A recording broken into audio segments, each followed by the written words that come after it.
Good evening, ladies and gentlemen. I welcome you to this press briefing by Foreign Secretary Shri Vikram Mishri on the ongoing developments around Operation Sindoor. We are also joined by Colonel Sophia Qureshi and Wing Commander Vyomika Singh. With that, I hand over the floor to Foreign Secretary. Sir, over to you. Thank you Randeep नमस्कार good afternoon आप सबका स्वागत है और मैं सबसे पहले अनुरोध करूंगा कर्नल सोफिया कुरैशी से कि वो आपको आज तड़के सवेरे से हुई घटनाओं से अवगत कराएं। Colonel Qureshi. Thank you sir. नमस्कार। 8 से 9 मई 2025 की मध्य रात्रि को पाकिस्तानी सेना ने सैन्य बुनियादी ढांचे को निशाना बनाने के इरादे से पूरी पश्चिमी सेना पर भारतीय वायु क्षेत्र का कई बार उल्लंघन किया। यही नहीं बल्कि पाकिस्तानी सेना ने नियंत्रण रेखा पर भारी कैलिबर वाले हथियारों से गोलीबारी भी की। अंतर्राष्ट्रीय सीमा और नियंत्रण रेखा पर लेह से लेकर सरक्रीक तक 36 स्थानों पर 300 से 400 लगभग ड्रोनों का इस्तेमाल घुसपैठ का प्रयास करने के लिए किया गया। भारतीय सशस्त्र बलों ने काइनेटिक्स व नॉन काइनेटिक साधनों का उपयोग करके इनमें से कई ड्रोन्स को मार गिराया। इतने बड़े पैमाने पर हवाई घुसपैठों का संभावित उद्देश्य वायु रक्षा प्रणालियों का परीक्षण करना और खुफिया जानकारी इकट्ठा करना था। ड्रोन के मलबे की फोरेंसिक जांच की जा रही है। प्रारंभिक रिपोर्ट्स से पता चलता है कि वे तुर्की के असीस गार्ड सोंगर ड्रोन्स हैं। इसके उपरांत रात में पाकिस्तान के एक सशस्त्र यूएवी ने भटिंडा सैन्य स्टेशन को निशाना बनाने की कोशिश भी की, जिसे पकड़ा गया और उसे निष्क्रिय कर दिया गया। पाकिस्तानी हमले के जवाब में पाकिस्तान में 4 हवाई रक्षा स्थलों पर सशस्त्र ड्रोन्स लॉन्च किए गए।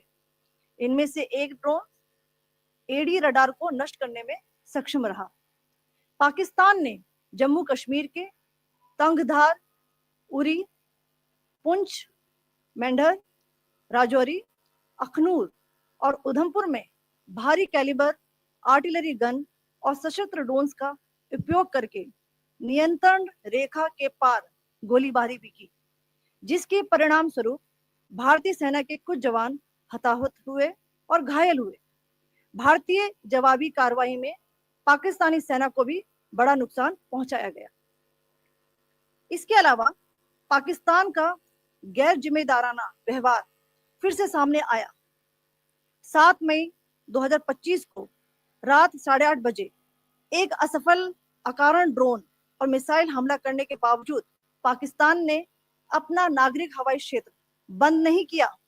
पाकिस्तान अपने नागरिक विमानों को ढाल के रूप में इस्तेमाल कर रहा है, जबकि उसे अच्छी तरह से पता है कि भारत पर उसके हमले से हवाई रक्षा की तीव्र प्रतिक्रिया होगी। यह भारत और पाकिस्तान के बीच अंतर्राष्ट्रीय सीमा के पास उड़ान भरने वाले अंतर्राष्ट्रीय उड़ानों सहित नागरिक विमानों के लिए सुरक्षित नहीं है। यहाँ स्क्रीन शॉट में पंजाब सेक्टर में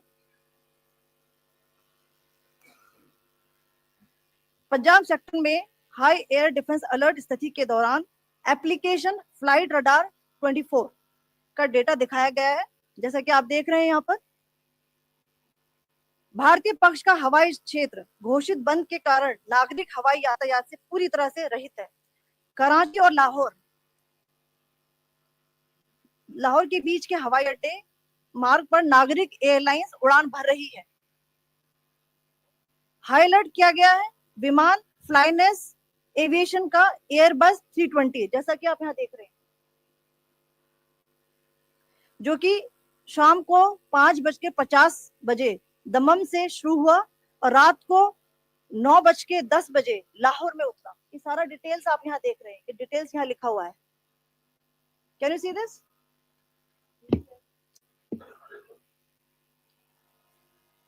भारतीय वायुसेना ने अपनी प्रतिक्रिया में काफी संयम दिखाया और इस प्रकार अंतरराष्ट्रीय नागरिक विमान सेवा की सुरक्षा सुनिश्चित की। धन्यवाद। जय Hind.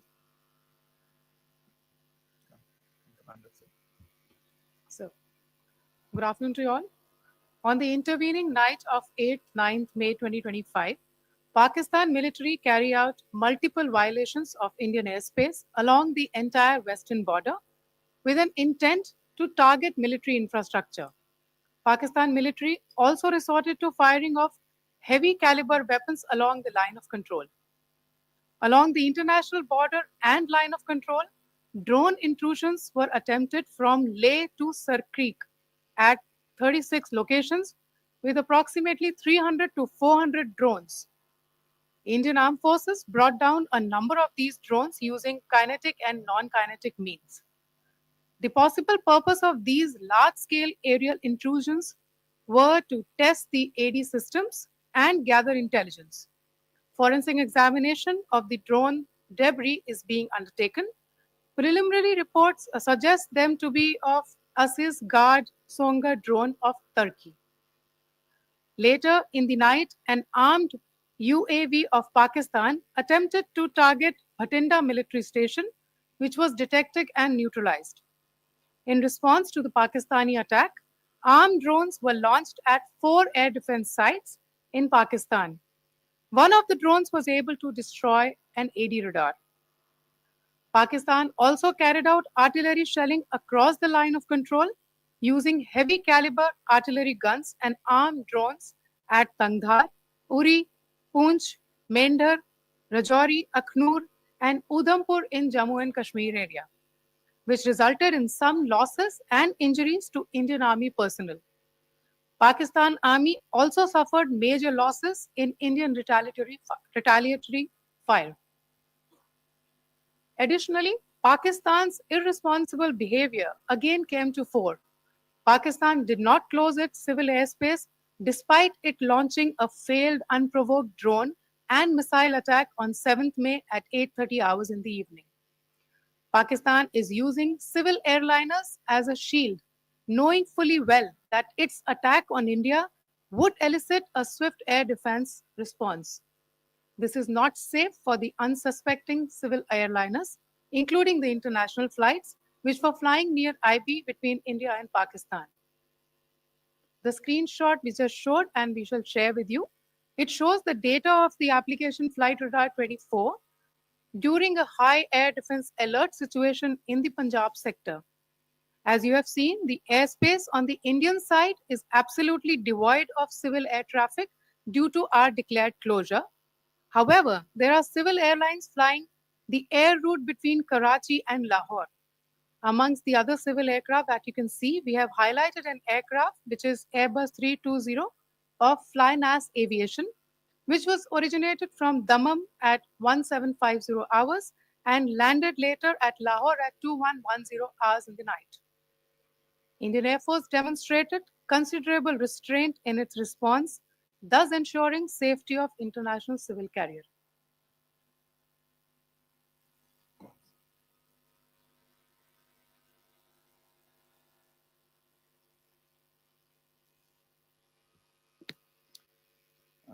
Thank you, Colonel Qureshi, Wing Commander Singh.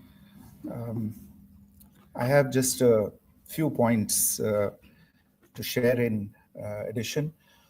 कल रात की पाकिस्तानी सेना की कायरतापूर्ण गतिविधियों से आपको कर्नल कुरैशी और विंग कमांडर सिंह ने पहले ही अवगत करा दिया गया है.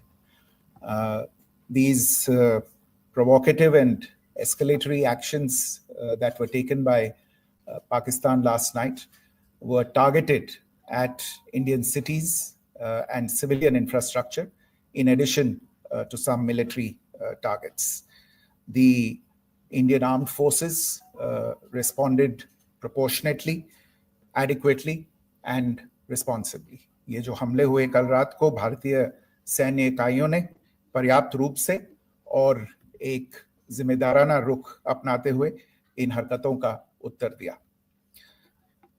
What I want to underline is that the official and blatantly farcical denial of these attacks that Pakistan carried out by the Pakistani state machinery is yet another example of their duplicity and the new depths that they are plumbing in their quest for disinformation. The other point in the same vein is Pakistani claims that they did not target or attack any religious places. You would recall that yesterday I shared with you an incident related to the attack on a Gurdwara in Punch. Instead of owning up to these attacks, Pakistan made the preposterous and outrageous claim that it was the Indian armed forces and the Indian Air Force that was targeting cities like Amritsar and trying to put the blame on Pakistan.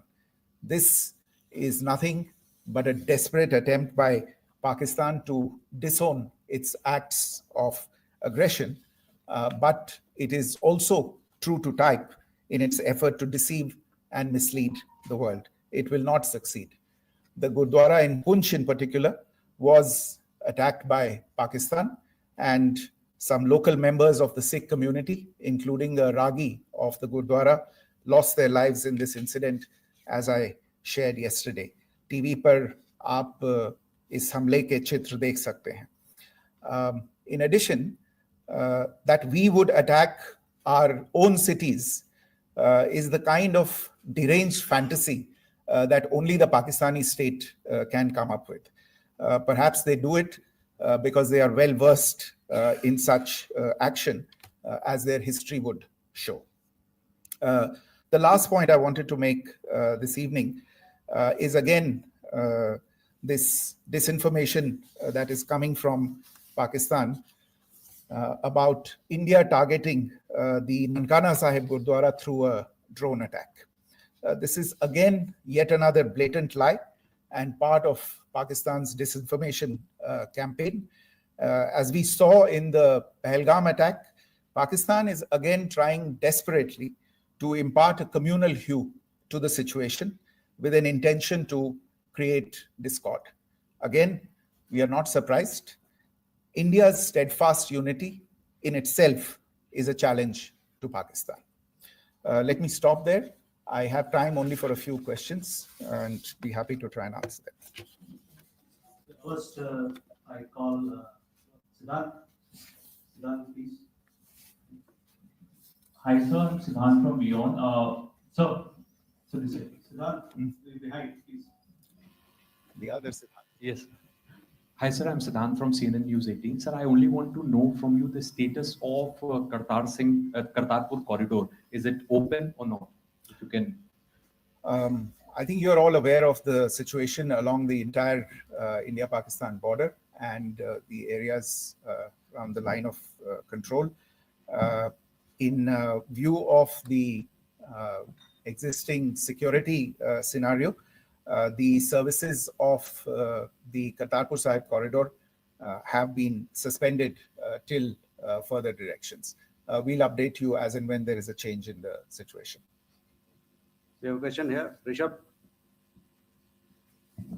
So, good evening, Rishabh from Times Now. So, you spoke about religious places being hit in Jammu. There's another religious place, which is a Carmelite nun church that has been hit. What do you have to say about it, if you can explain it to us? Yeah, actually, we do have some information about this extremely regrettable and condemnable incident during heavy shelling across the line of control in the early morning of 7th May. A shell fired from Pakistan landed just behind the Christ School run by the Carmelites of Mary Immaculate, a congregation in Puj. Tragically, the shell fired from Pakistan hit the home of 2 students of the Christ School. Both students unfortunately lost their lives and their parents were severely injured. Another Pakistani shell struck a Christian convent of nuns belonging to the congregation of the Mother of Carmel, damaging water tanks and destroying solar panel infrastructure. Several priests, nuns, school staff, and local residents took refuge in an underground hall beneath the Christ School during the shelling by Pakistan. The school happened to be closed at the time, fortunately. Otherwise, more losses would have occurred. Again, we have seen the Pakistani side targeting and shelling places of worship with a particular design. This includes gurdwaras, these convents and temples. This is a new law even for Pakistan. Your question here, Pranay. Sir Pranay Upadhyay Amar Ujala से। Sir कल आपने इसी podium से पाकिस्तान के IMF bailout को लेकर और Indus water treaty को लेकर जो टिप्पणी की थी उसकी पाकिस्तान में काफी तीखी प्रतिक्रिया भी आई और उसके बाद हमने देखा कि पाकिस्तान की तरफ से किस तरीके से लेह से लेकर भुज तक पूरी बॉर्डर के ऊपर जो इन्वेजन था वो किया गया। मौजूदा सिचुएशन के अंदर पाकिस्तान के बेलआउट पैकेज को लेकर और पाकिस्तान के इन अटेम्प्ट्स को लेकर आपका क्या असेसमेंट है? और दूसरा ये भी जानना चाहेंगे कि पाकिस्तान की तरफ से ये जो अटेम्प्ट किया गया था उसका भारत ने अभी तक उस तरीके का कोई जवाब नहीं दिया गया है, तो क्या भारत इसका जवाब देगा जो कार्रवाई हुई है बीते 24 घंटों में? देखिए प्रणय, जहां तक इंडस वाटर्स ट्रीटी का सवाल है, मैंने कल विस्तार से उसके बारे में इसकी चर्चा की है। Indus Waters Treaty is in abeyance, and as such, I have nothing further to add to the decision that was announced by the Cabinet Committee on Security. जहाँ तक IMF bailout का सवाल है, आपको ज्ञान होगा कि IMF की आज मीटिंग हो रही है। हम वहाँ पे अपना पक्ष रखेंगे और जो हमारा मत है इन चीज़ों को लेके वहाँ पे साझा करेंगे दूसरे मेंबर्स के साथ। ये बोर्ड पे निर्भर है कि वहाँ पे क्या निर्णय होता है।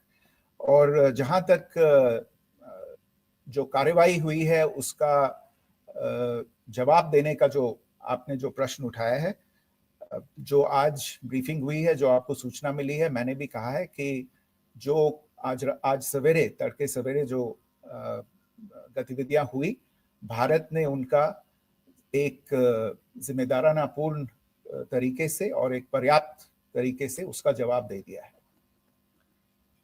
सिद्धांत।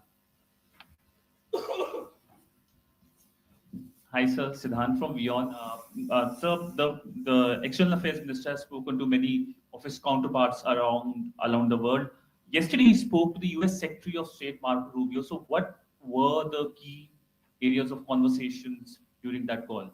Yes, the minister had a conversation with the U.S. Secretary of State. As you can imagine, the focus of discussions was the terrorist attack in Pahalgam and the response that India mounted after that on the 7th of May.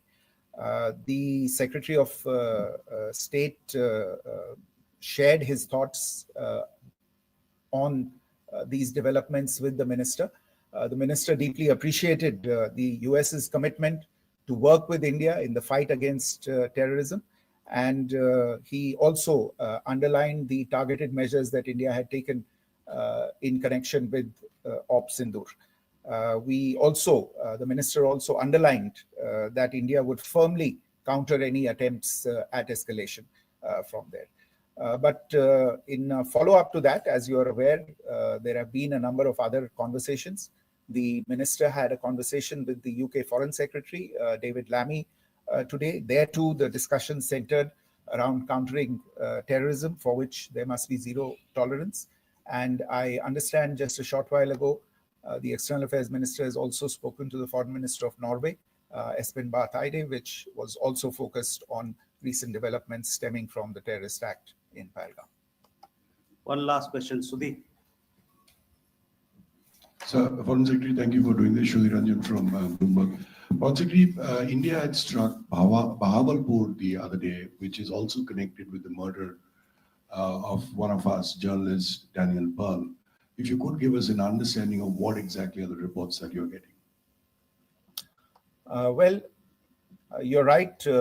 Bahawalpur is the headquarters of the Jaish-e-Mohammed terrorist group that is proscribed by the United Nations. Its leader, Maulana Masood Azhar, is a proscribed individual. It is, you brought up the connection with the tragic death or killing of Daniel Pearl of the Wall Street Journal. the Jaish-e-Mohammed was in some way directly or indirectly responsible for the death of Daniel Pearl. But the real connection is through Ahmed Omar Saeed Sheikh, the British Pakistani jihadi who was held in India, but was finally released in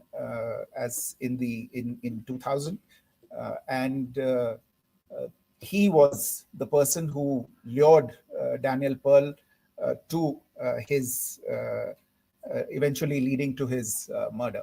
So these are all obviously connected figures, connected individuals, connected institutions, and the attack on Bahawalpur, on that facility of the Jaish-e-Mohammed in Bahawalpur is, I would imagine, a fitting part of this unfortunate incident. Thank you all. Thank you, sir. With that, we come to the closure of this press briefing. Thank you very much.